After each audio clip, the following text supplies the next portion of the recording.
गेहूं की बालियां निकलने के बाद फसल को अभी भी कैसे सुधार सकते हैं? फसल से एक अच्छी पैदावार कैसे ले सकते हैं? क्योंकि अभी भी फसल पकने में 40-45 दिन और लगेंगे।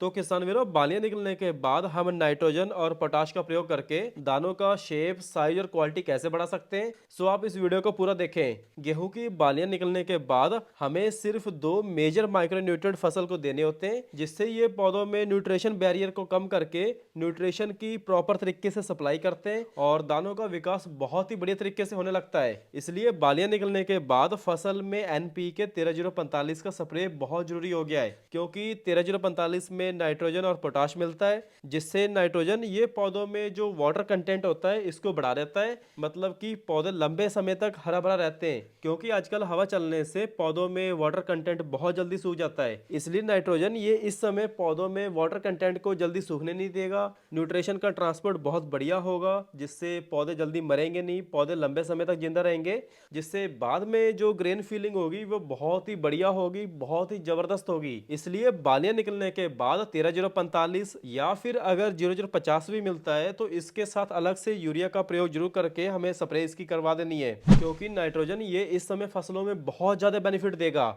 और किसान वीरों, ये सब प्रैक्टिकल नॉलेज है, प्रैक्टिकल किए हुए हैं, और आप भी इस तरीके से अभी भी फसल से एक अच्छी पैदावार ले सकते हो।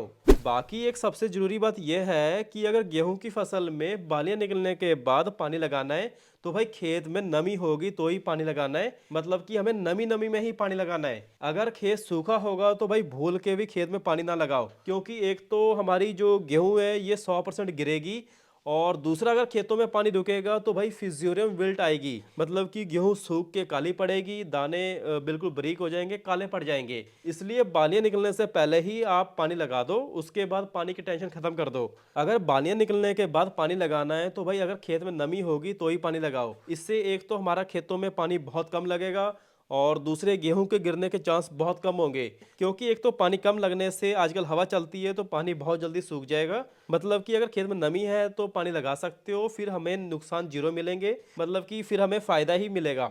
बाकी इसके अलावा अगर आपके कोई सवाल हैं तो भाई आप कमेंट करके पूछ सकते हो। धन्यवाद।